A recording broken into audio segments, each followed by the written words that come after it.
As Ahmadi Muslims, we see organizations such as Humanity First working across the globe to serve humanity. They do so utilizing the power of volunteers and not for profit. When the majority of large organizations of today are motivated by an inherent desire to be profitable, what drives organizations like Humanity First to do what they do?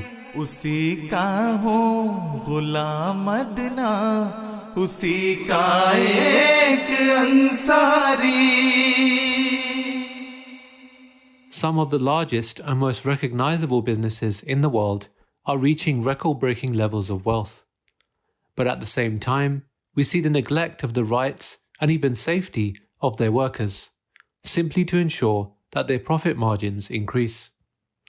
In fact, even the charitable contributions made by such large corporations are often motivated not by charity, but by trying to gain a tax-exempt status. Even within the charity sector, it has been found that sometimes as little as 14 to 26% of the funds raised go towards those who are truly in need. A YouGov survey also showed that the majority of the UK public believe that charities are now more interested in making money for themselves, giving higher proportions as salary to senior staff and management. However, charitable organizations affiliated with the Ahmadiyya Muslim Jamaat are a different story. Not beholden to any shareholders, their motivations and impact on the world are worlds apart. Humanity First was established in 1995 with the motto "Serving Mankind" and is now registered in over 60 countries. Its mission is to provide aid to those who need it most, through disaster relief programs as well as sustainable development solutions such as the Knowledge for Life scheme. Humanity First is different to other organisations because, first of all, we get direct guidance from Hazrat Khilafat, so we relied on the guidance that we were getting. Secondly, volunteers. So without the direct involvement and the active involvement of the Jamaat, we wouldn't have the volunteers, and that's the only way we can be effective and operational, especially in so many countries around the world. From the outset, we had adopted the Waqf-e-Arzi type model. So our volunteers will often pay for their own flights, visas, accommodation, travel and subsistence costs. And then we use the vast majority of our funds on projects on the ground. Now, because of this, there are two or three things that we see. First of all, the volunteers themselves go there thinking, I am an expert in this. I'm a doctor, I'm a teacher, I'm an engineer, and they go out to do work and also to train our local teams. But almost without exception, they come back saying, I've learned more from them than I taught them. And this is a unique thing, I think, within the Jamaat. Secondly, the style of working.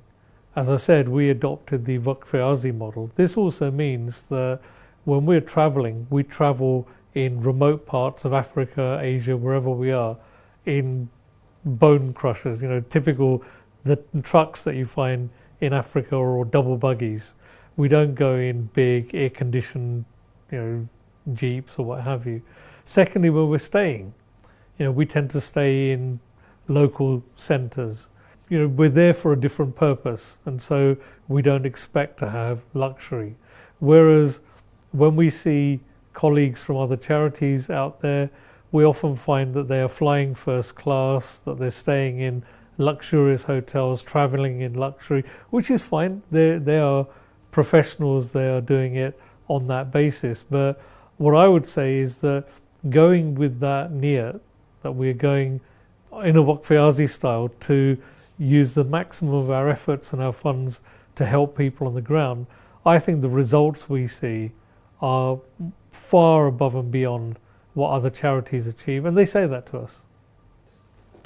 Hazur always guides our disaster response teams, and there are so many examples of where through Hazur's guidance we avoided pitfalls, we avoided dangerous situations, we achieved partnerships, we achieved a level of performance that we could never have dreamed of.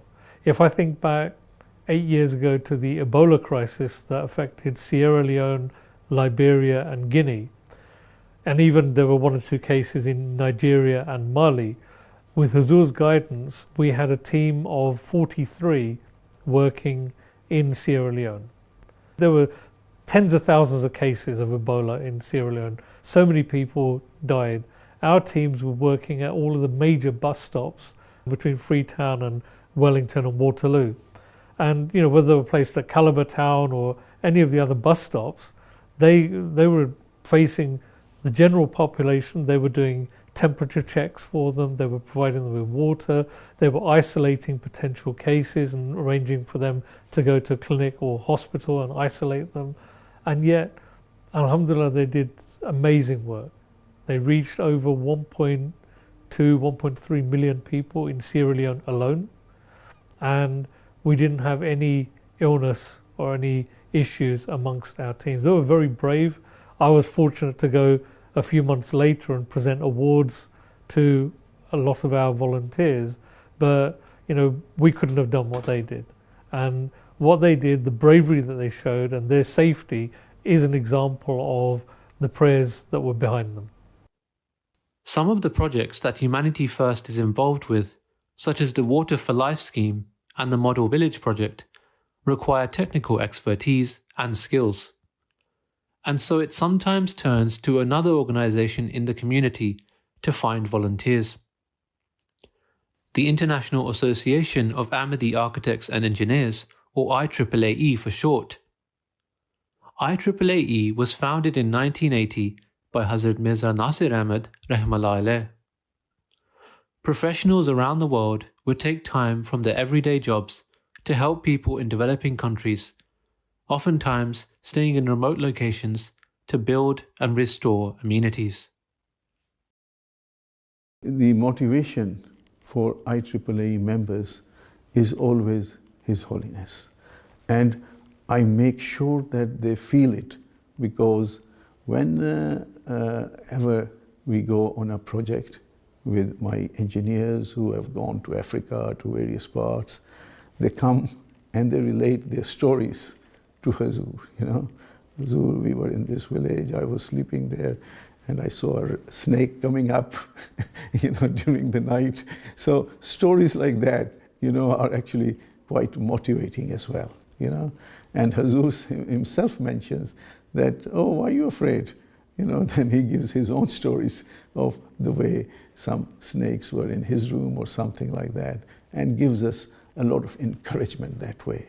So this is the sort of thing which Huzur, through his personal experience, gives to the members, and they enjoy his experiences as much as they enjoyed their own.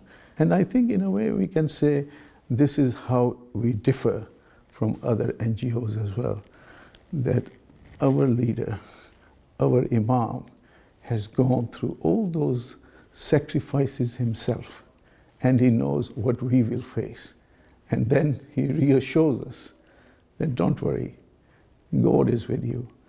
And also, many times, whenever we've gone, some boys who have had no jobs when they went on a project to Africa before, and when they come back, Allah opens the doors of employment for them as well. And they find a good job. And Huzur mentions, this is the blessing of having done this work. This is why you got this job. And so I think from that perspective, you can also see another aspect of the motivation which our engineers have. In everything we do, we ask Huzur for guidance in every matter. For example, we are about to build the Masroor International Technical College in Ilaro in Nigeria. Now, when we went for it in the first place, we were looking at Burkina Faso. Now, Huzur let us do the studies and continued with it. And then I met the Amir of Nigeria who mentioned, he said, look, we have a school in Nigeria. Why don't you come to Nigeria and have a look around? So when I mentioned this to Huzur, and Huzur said, yes, you should go there because not only that, I want you to survey the countries around Nigeria and see if they can, if we get to that place, will we get students from these countries?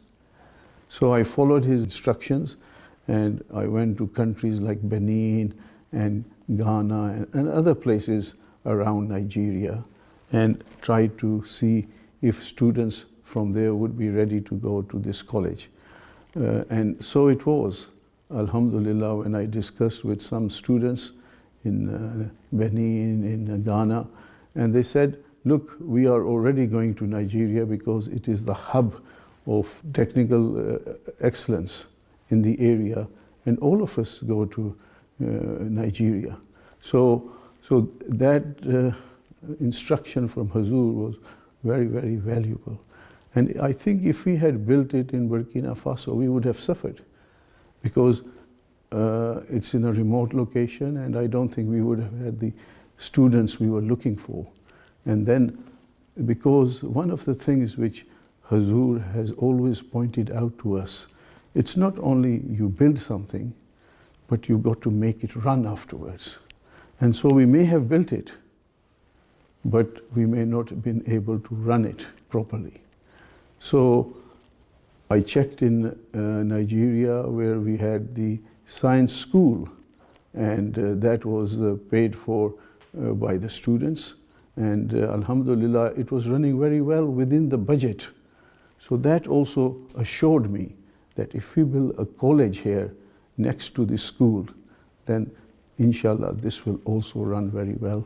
And we hope, inshallah, when it is built, it will be run very well because there is now a ready market of students who will now come from the school into the college. Jamaat Ahmadiyya is fortunate to not only have such passionate and driven volunteers, but also a guide and leader in our Khalifa who has the interests of the vulnerable at the core of his heart. It is clear that while money is indeed an important factor in charity work, profit need not be, and those who work for the good of mankind with great zeal can, with the help of Allah the Almighty, cause huge change. As the Ahmadiyya Muslim community progresses leaps and bounds into various sectors and various parts of the world, we are very fortunate to have the guiding wisdom of Khilafat al-Masih. We have achieved sustainable and oftentimes unsuspected success in our goals of serving humanity worldwide. And in a world which has an increased focus on capitalization and monetary benefit for the rich, we stand out as a community working for those most vulnerable in society. Beyond that, we have a spiritual leader who is Allah's representative and guides us in these tasks every step of the way.